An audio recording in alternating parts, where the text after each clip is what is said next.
Embrace the power of knowledge at Sanskriti University, ranked first in most promising university in engineering and management in India. Visit www.sanskriti. Jammu Kashmir में दूसरे phase का चुनाव 25 सितंबर को होने वाला है, लेकिन सबसे महत्वपूर्ण सीट इसमें कटरा की है और यहां से इस बार जुगल किशोर शर्मा जी जो हैं वो इंडिपेंडेंट खड़े हुए हैं। पहले कांग्रेस पार्टी में थे, मिनिस्टर रह चुके हैं यहां से, लेकिन ये सीट जो है वो यहां पर बीजेपी के लिए प्रतिष्ठा की सीट बताई जा रही है। लेकिन जुगल किशोर शर्मा एक स्ट्रॉन्ग कैंडिडेट है और लोगों के बीच इनकी अच्छी खासी पैठ है। इन्हीं से बात करते हैं। जुगल जी, कांग्रेस से आप है नहीं, इंडिपेंडेंट इस बार खड़े हुए हैं, क्या लग रहा है ये सीट पर, क्योंकि नई सीट बनी है इस बार, क्या रहने वाला है आपका इस सीट पे? देखिए, एक तो ये नई सीट बनी, जैसे आपने खुद ही कहा, हमें भी फ़ख्र है, हमें भी इसका गर्व है कि हम माता वैष्णो देवी के चरणों में रहते हैं, श्री माता वैष्णो देवी के चरणों में। और ये पहली इलेक्शन है यहाँ पे, पहले विधायक बनेंगे जो भी बनेगा। रही बात जो आपने कहा कि ये बीजेपी के लिए प्रतिष्ठा की सीट है, वो मेरी समझ से बाहर है कि कैसे आपने कहा है। ये जो सीट है लोगों के प्रतिष्ठा की है कि उनके काम काज और उनकी जो बिजनेस कारोबारी है, ये इसमें कोई प्रतिष्ठा नहीं है। वो धर्म के नाम पे इलेक्शन लड़ते हैं जिनकी आप बात कर रहे हैं, और वो धर्म के नाम पे वोट मांगते हैं। हम उस भावना से नहीं लड़ रहे इलेक्शन। ये जो इलेक्शन हो रही है यहाँ पे, नई सीट है, पहली सीट है। कारोबारिक दृष्टि से यहाँ पर यात्री आते हैं तो लोगों का व्यापार चलता है, और यहाँ माँ वैष्णो देवी का श्राइन बोर्ड है और प्रतिष्ठा तो श्राइन बोर्ड है। हम चाहते हैं कि श्राइन बोर्ड की जो उसकी जो प्रतिष्ठा है वो बनी रहे। और अगर कोई बीजेपी पार्टी, या जैसे आपने कहा है, अगर वो इसकी प्रतिष्ठा को बिगाड़ती है, या वो ये सोचती है कि ये श्राइन बोर्ड नहीं है, ये बीजेपी का दफ्तर है या बीजेपी की पार्टी की है, तो उसका मैं भी उस बात से मैं भी खफा हूँ जो आपने कही। नंबर वन, दूसरी बात जो आपने कही है, मैं विधायक भी रहा, MLA भी रहा, मिनिस्टर भी रहा। जब पार्टी के, जैसे आप समझते हैं कि कैसे हमने पार्टी छोड़ी, क्या हुआ, जब फिर पार्टी ने फिर कहा, फिर टिकट देने की, मिली या ना मिली टिकट, वो अलग चीज़ है। लेकिन यहाँ लोगों का प्यार था, लोगों ने कहा मुझे इलेक्शन लड़ने के लिए, मैंने तो कोई ऐसा नहीं सोचा था। अब ये लोगों की इलेक्शन, ये जो इलेक्शन हो रही है, बेशक मुझे आपने निर्दलीय समझे, लेकिन जितने जो लोग खड़े हैं या जितने जो दर्शक देख रहे हैं श्री माता वैष्णो देवी कॉन्स्टिट्यूंसी से, चाहे वो बुमाग ब्लॉक के हैं, चाहे कटरा वैष्णो देवी के, रियासी के हैं, ये सब सारी पत्र पैंथल के हैं, ये सभी लोग परेशान थे कि 16 साल से जो मैं काम छोड़कर आया था वो काम वहाँ रुके हुए हैं।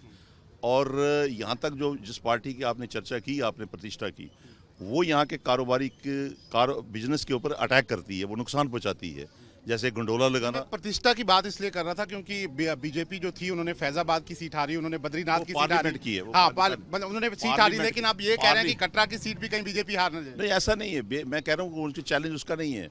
ये हमारी जो लड़ाई है, ये उस टाइप की लड़ाई नहीं। जो कैंडिडेट विधायक है वो बीजेपी के है ही नहीं। जो आदमी, आप ही बताए मुझे, जिस कैंडिडेट को पार्टी निकाल देती है उसके ऊपर एलिगेशन लगाती है। आपके मीडिया ने कहा, शायद आपको मालूम हो ना हो, लेकिन जब 14 विधायक थे जिस वक्त यहाँ असेंबली में 5 को निकाला गया, उसमें आपका मीडिया पता नहीं सोया था या जागा था, ये आप जाने, लेकिन उनको निकाला था किस एलिगेशन से निकाला था, वो बात आप मुझसे पूछे तो फिर मैं जवाब दूँ। लेकिन जब निकाला, बीजेपी ने निकाला था। जुगल किशोर जो मेंबर ऑफ पार्लियामेंट है, अब उनकी कैंपेन के लिए वो नहीं आ रहे हैं। एक ही दफ़ा बरकर ने पूछा कि आपने इसको निकाला क्या था, कि आपने कहा था ये बेईमान है, और आपने वापस उसको टिकट दे दी, बेईमान है। तो इसलिए मैं समझता हूँ कि बीजेपी का जो विधायक है वो बीजेपी के नहीं है असली। अभी जो जनता मेरे साथ चल रही है वो अपने कारोबार को बचाने के लिए चल रही है, अपने इस यात्रा की रख रखाव को बचाने के लिए चल रही है। उस एंगल से मैं कहूँ कि ये जो इलेक्शन है, ये माँ भगवती लड़ रही है। अगर उस एंगल से देखा, उसके आशीर्वाद से, मैंने तो सोचा भी नहीं था कि कंटेस्ट लड़ूंगा, इंडिपेंडेंट कंटेस्ट लड़ूंगा। इसलिए ये पब्लिक जो है ये खुद लड़ रही है, मुझे उन्होंने कहा मैं लड़ रहा हूँ। ठीक है, लेकिन मेरे को आप ये बताइए कि क्योंकि हमने देखा कि जो बीजेपी है, चर्चा यहाँ पे बीजेपी की ज्यादा हो रही है क्योंकि उन्होंने पहले किसी और को टिकट दिया, फिर किसी और को टिकट दे दिया। तो क्या आपको लग रहा है कि बीजेपी खुद ही मतलब यहाँ पे अपने ही लोगों से घिर गई? आपको लगता है बीजेपी? ऐसा नहीं। उसके बाद प्रधानमंत्री जी आए, सबको उम्मीदें थी। ये बात तो आपने खुद ही कह दी जो मैंने कहनी थी। यहाँ पर आए थे, आप उनकी स्टेज पे देखिए, उन्होंने श्राइन बोर्ड की ही सारी बातें की। उन्होंने स्टेडियम की तारीफ की, श्राइन बोर्ड बड़ा अच्छा चल रहा है, स्टेडियम की तारीफ की। कुछ उनके और कार्य थे, उनकी बात की। शाहपुर कंडी की बात की कि प्रोजेक्ट चल रहा है, और भी बहुत सी ऐसी बातें कही। कलाड़ी की बात की, कलाड़ी की। वो इलेक्शन का वोट मांगने नहीं आ रहे थे। वो खुद भी समझते हैं कि यहाँ वो आदमी चाहिए जो पहले मिनिस्टर भी रहा हो, MLA भी रहा हो, उसने काम किए हैं, डिस्ट्रिक्टें बनाई हैं, कॉलेज हैं, तहसीलें हैं, सड़कें हैं। तो वो आदमी नहीं चाहिए था। उन्होंने, जब उनको मालूम हुआ कि ये कैंडिडेट हमारा नहीं ठीक है, तो मैं समझता हूँ कि ये अगर वो खुद ही वहाँ यहाँ पर जो कह कर गए हैं तो इसलिए वो कहाँ हो सकती है ये बात जो आप कह रहे हैं मुझे। लेकिन अगर हम इस सीट की आपकी बात कर लें तो एक जो नाराजगी दिख रही है वो बारीदार समाज में दिख रही है। ये कहा जा रहा है कि बड़ा तबका बारीदार समाज का, यहाँ पे 14,000 से ज़्यादा वोट हैं और प्रधानमंत्री अभी आए भी थे, उन्होंने कई बातें कही, लेकिन उससे भी बारीदार समाज नाराज हो गया, ऐसा हम सुन रहे हैं। नहीं, शायद आप ही के मीडिया लोगों को बताता है और जब भाषण देते हैं तो हम सुनाते हैं, आप चैनल को बताते हैं। 10 साल पहले 2014 में भी इलेक्शन हुई थी, मैं 1500 वोटों से हारा था। जिस दिन वोट पड़ने थे उससे 4 दिन पहले प्रधानमंत्री जी आए थे, नरेंद्र मोदी जी, जो अभी जिनकी बात आप कल की बात कर रहे हैं। वो जब आए उधमपुर में उन्होंने रैली की और सबके हाथ खड़े किए कि आपको पुजारी और बारीदारों का हल निकलना चाहिए कि नहीं निकलना चाहिए। आप क्लिप निकाल कर देखिए, लोगों ने हाथ खड़े किए, निकलना चाहिए। उसमें बारीदारों ने भी किया और लोगों ने सपोर्ट की, जनता, पब्लिक जनता रैली के अंदर।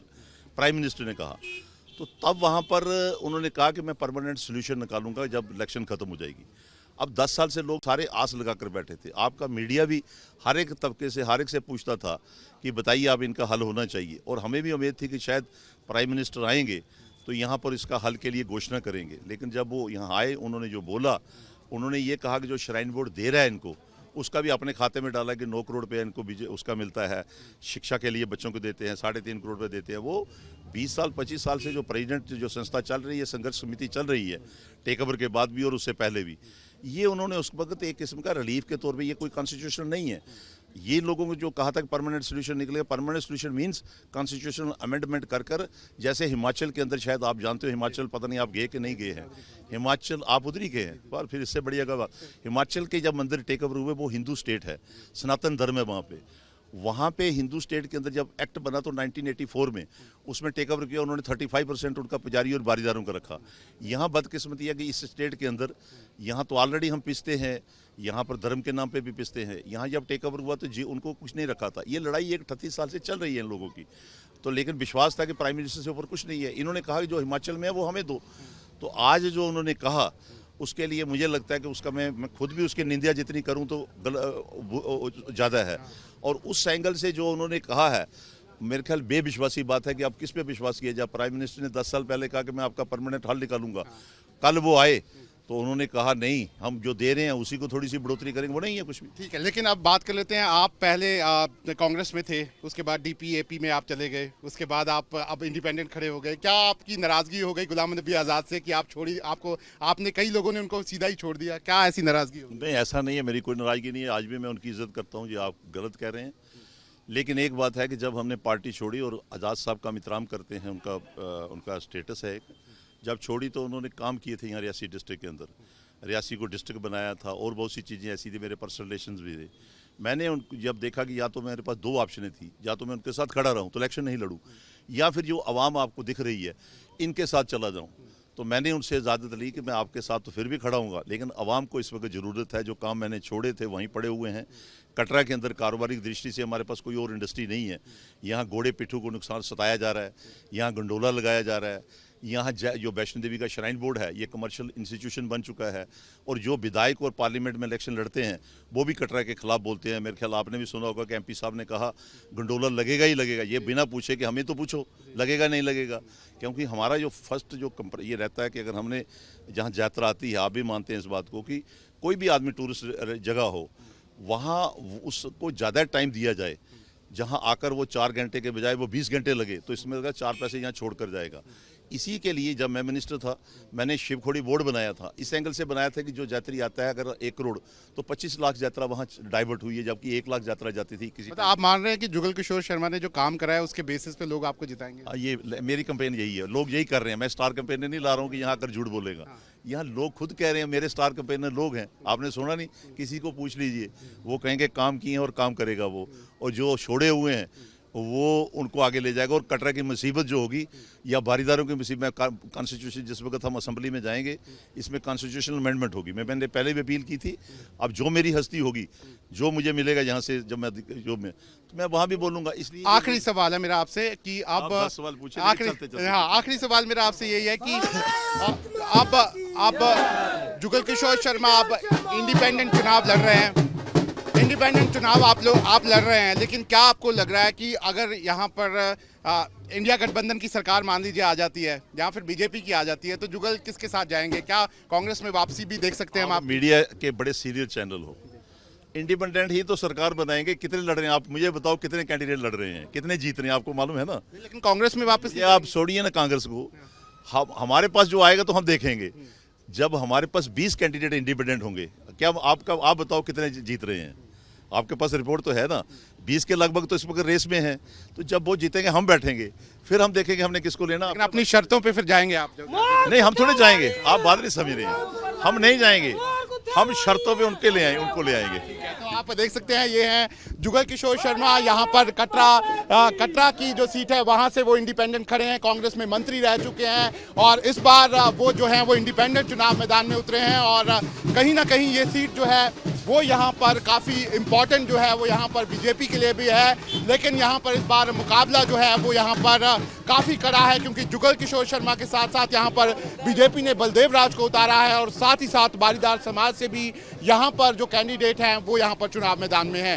वीडियो जर्नलिस्ट इजाज अहमद के साथ Shahnawaz Khan, news nation, Katra. Embrace the power of knowledge at Sanskriti University, ranked first in most promising university in engineering and management in India. Visit www.sanskriti. News nation अब WhatsApp पर खबरों के ताजा update के लिए न्यूज नेशन के इस QR कोड को स्कैन करें।